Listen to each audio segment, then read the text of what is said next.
Dari semua Redmi Note 14 series yang udah dirilis, varian yang ini nih yang katanya paling gak worth it guys. Kok bisa sih?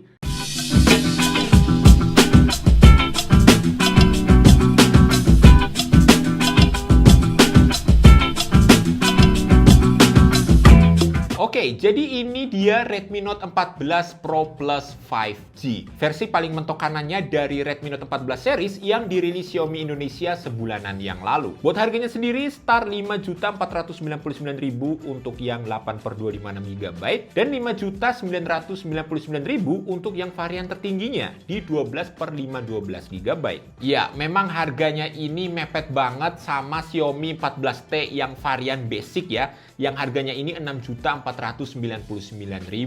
Dan mungkin itulah sebabnya banyak yang bilang kalau Redmi Note 14 Pro Plus ini nggak worth it kalau dijual di harga segitu. Mending nambah dikit udah dapat Xiaomi 14T yang jelas-jelas performa dan kameranya lebih gacor ya. Tapi walaupun begitu, ada beberapa hal yang saya lebih suka di Redmi Note 14 Pro Plus daripada di Xiaomi 14T guys. Yang paling kelihatan sih dari sektor desainnya ya, yang lebih enak dipandang. Walaupun soal desain ini pasti subjektif, tapi saya yakin mayoritas orang pasti lebih suka lihat Redmi Note 14 Pro Plus daripada Xiaomi 14T. Contohnya desain layarnya ini yang udah curve alias melengkung, sementara di Xiaomi 14T layarnya tuh masih flat ya. Secara spek layarnya sih hampir sama-sama 6,67 inci, resolusinya 1.5K Crystal Res AMOLED, 120Hz refresh rate, 3000 nits brightness, dan diproteksi Corning Gorilla Glass Victus 2. Bedanya dengan layar Xiaomi 14T sih di refresh rate-nya yang lebih tinggi di 144 Hz dan brightness-nya yang lebih tinggi di 4000 nits. Begitu pula kalau kita lihat di belakangnya, menurut saya modul kamera Xiaomi 14T ini nggak banget ya. Mending Redmi Note 14 Pro Plus lah kemana-mana. Modul kameranya udah center dan simetris, lebih kelihatan mahal dan lebih enak dipandang. Cuma emang bump kameranya agak menonjol ya, jadi kalau dikeletakin di meja tuh agak sedikit miring guys. Untuk framenya sendiri Redmi Note 14 Pro Plus ini berbahan aluminium sehingga feel-nya menjadi lebih solid dan kokoh. Yang kita bahas ini varian warnanya Frost Blue ya, dan ada dua lagi yaitu Midnight Black dan juga Lavender Purple yang dibalut dengan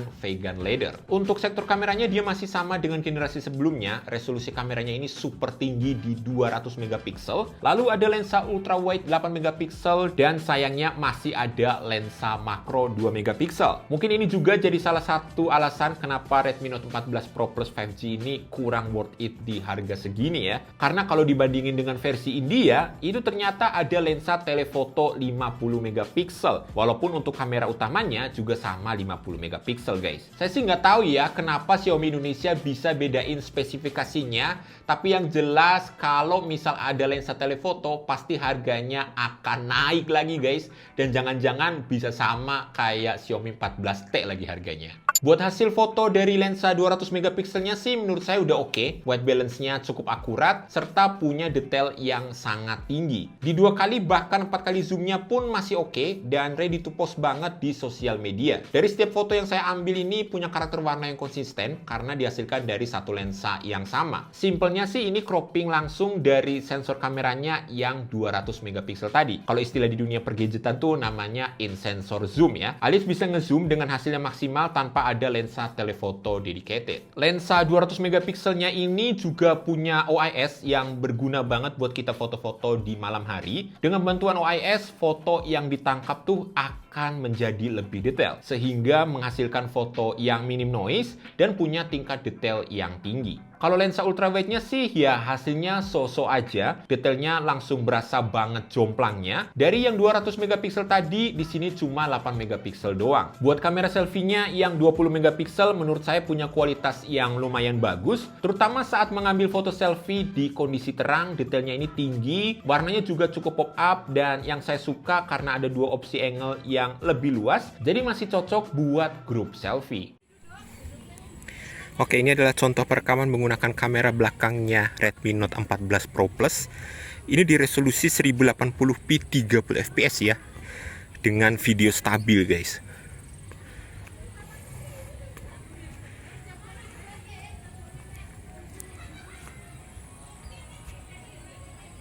Ya, untuk hasilnya kurang lebih kayak gini. Nah, kalau ini untuk 1080p 60 fps nya, Ini juga di mode video stabil. Gimana untuk hasilnya? Apakah ada perbedaannya dengan yang 30 fps tadi?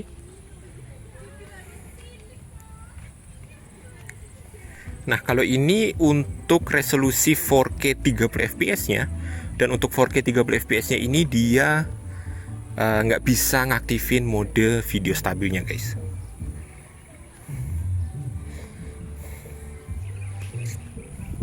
Pasti langsung kelihatan ya, goncangannya lebih terasa daripada di resolusi 1080p tadi.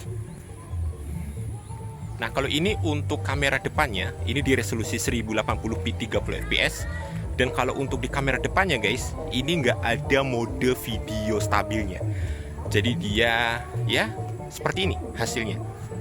Apakah ada bedanya, guys, dengan yang pakai video stabil di kamera belakangnya tadi? Untuk warnanya sih, kalau saya lihat dari sini hampir nggak ada bedanya dengan kamera belakangnya tadi ya. Yuk. Nah, kalau ini untuk 1080p 60 fps nya, guys. Bagaimana menurut kalian? Jelas terlihat lebih smooth ya di 60 fps ini. Cuma memang dia nggak bisa pakai mode video stabilnya. Memang nggak ada, guys, modenya, guys. Ya. Untuk urusan performanya, di versi tertinggi dari Redmi Note 14 series kali ini tuh pakai Snapdragon 7S Gen 3. Udah pakai Naga lagi nih ya, setelah sebelumnya tuh pakai MediaTek. RAM-nya masih LPDDR4X dan storage-nya juga masih UFS 2.2. Ini juga salah satu yang bikin HP ini dianggap kurang worth it di harga 6 jutaan, mengingat di brand lain atau bahkan Xiaomi 14T sendiri yang cuma beda 500.000 udah pakai LPDDR5X dan storage UFS 4.0 layaknya HP flagship, guys. Untuk skor Antutu versi 10-nya dia dapat di angka 747 ribuan dan memang harus diakui bukan angka yang wah untuk HP di harga segini. Main Genshin Impact 17 menitan dengan settingan rata kanan bisa dapat rata-rata 36 fps dan temperaturnya di kisaran 38 sampai 40 derajat. Terus kalau main Car X Street 23 menitan dengan settingan medium bisa dapat rata-rata 48 fps dan temperaturnya di kisaran 38 sampai 39 derajat. Dari sektor baterainya, Redmi Note 14 Pro Plus 5G ini punya baterai sebesar 5110 mAh dengan dukungan hypercharge 120 watt. Kapasitas baterai yang terhitung besar mengingat bodinya ini yang cukup ramping, tapi kalau kita bandingin sekali lagi dengan yang versi India, ternyata baterainya itu punya kapasitas yang jauh lebih besar di 6200 mAh. Tapi memang kecepatan chargingnya ini turun jadi 90 watt doang. Saya sih nggak terlalu masalah soal hal ini, toh baterai 5110 mAh-nya udah cukup awet di penggunaan yang wajar. Saya tes buat streaming Netflix setengah jaman berkurang 3%, terus Genshin Impact 15 menitan berkurang 5%, dan Mobile Legends 15 menitan berkurang 5%. Terus hypercharge 120 watt-nya juga udah gila banget ini ya. Ngisi dari 12 sampai 90% cuma butuh waktu sekitar 39 menit, dan dari 90 sampai 100% butuh waktu 13 menitan. Redmi Note 14 Pro Plus ini berjalan di HyperOS berbasis Android 14. Ada beberapa fitur AI di galeri yang sistemnya ini cloud-based ya, dan yang sering kepake di saya sih AI Erase Pro ini, yang fungsinya buat ngehapus objek-objek yang nggak diinginkan. Kemudian ada AI Image Expansion yang bisa nambah area foto kalian jadi rasio yang diinginkan.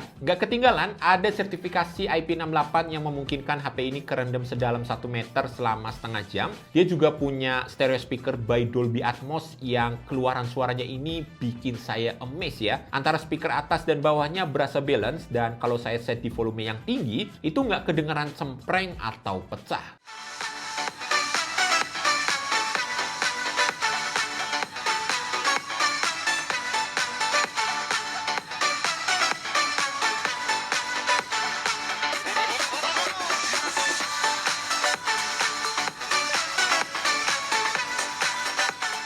Buat headphone jack udah absen di HP ini, tapi untungnya masih ada IR Blaster dan juga in-display fingerprint yang punya respon cukup baik. Redmi Note 14 Pro Plus 5G ini jadi Redmi Note series yang bukan HP budget lagi. Harganya ini udah cukup tinggi untuk sebuah smartphone mid-range dengan segala kelebihan dan kekurangan yang udah saya bahas tadi. So, apakah kalian lebih milih Redmi Note 14 Pro Plus dengan desainnya yang lebih oke?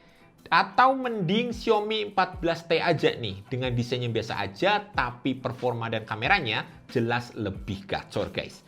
Coba langsung aja tulis pendapat kalian di kolom komentar. Dan sekian aja dulu untuk video kita kali ini guys. Kalau kalian suka sama video ini jangan lupa like-nya, subscribe buat yang belum, dan tekan tombol loncengnya. Saya Kevin dan kita ketemu lagi di video selanjutnya. Thanks buat yang udah nonton. Bye-bye.